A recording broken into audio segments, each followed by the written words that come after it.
Going from Trump's strong approval ratings to the definition of what Trump derangement syndrome really is, psychiatrist Dr. Carol Lieberman says the syndrome is a legitimate psychological phenomenon. She says, quote, the symptoms mirror mass psychosis where people lose all rational thinking when it comes to Donald Trump. She joins us live now to talk about the indicators of TDS and why this also extends to Trump's supporters. Welcome, Dr. Lieberman.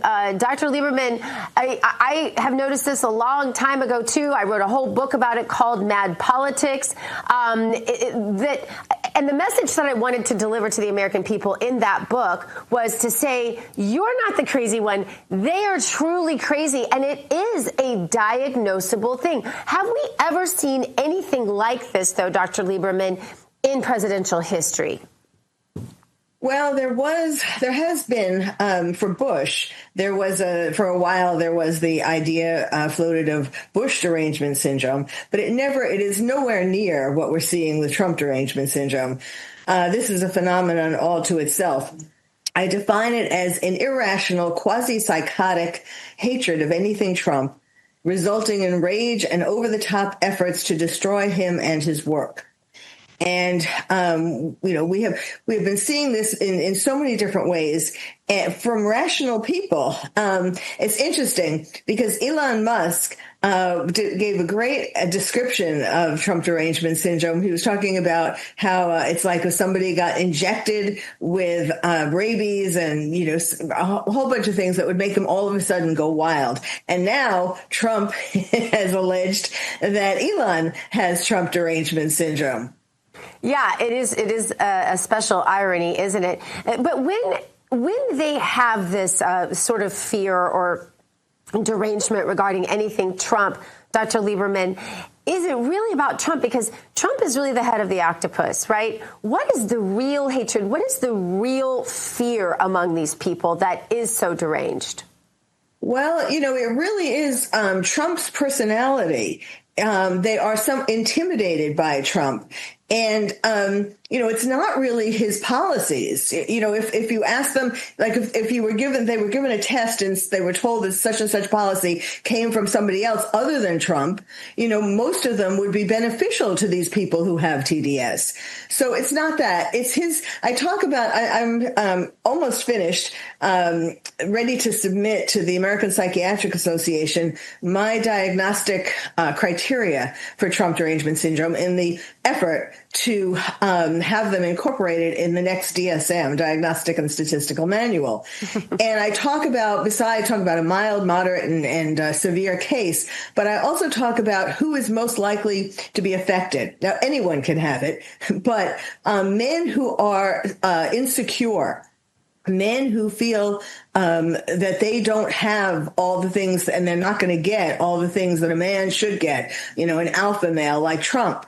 I go into it, of course, in a lot more detail, but that's the gist. And also for women who are feminists, super feminists. And, so these are the people who and for Elon is a good example.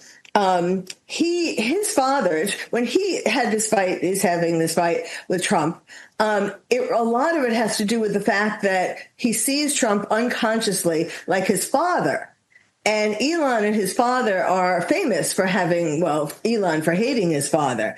And ironically also, his father has come out and has said that Elon just kind of went overboard, and he thinks that it's because of having PTSD in the White House from all the people who were, going against them. I mean, an example of Trump derangement syndrome.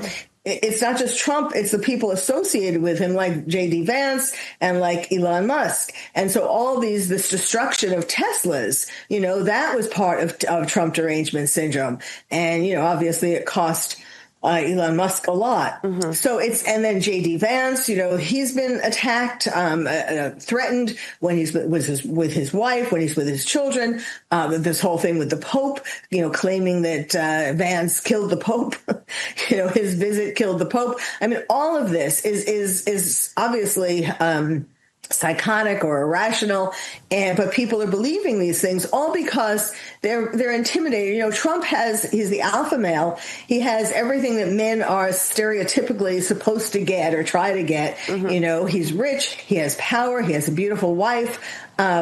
You know, so when some men compare themselves to him, they are angry. It defines them. Yeah. So it becomes a projection situation. Good luck trying to get that in the DSM. I think the DSM is pretty pay to play these days, as you probably are well aware. I want to shift gears for just a moment, if we can. The Washington Post headline reads like this. It says Biden's cognitive function that the doctors failed to properly assess. Obama's doctor says that this was not properly assessed at all. Jeffrey Kuhlman says he appreciated Kevin O'Connor's medical judgment, but says that sometimes those closest to the trees miss the forest. If you have someone in your office, I'm assuming you practice clinically. I never have, except for, I guess, briefly during an internship. If you have someone in your office and you're treating them clinically, doctor, and they have dementia, are you going to miss that tree for the forest? I certainly hope not.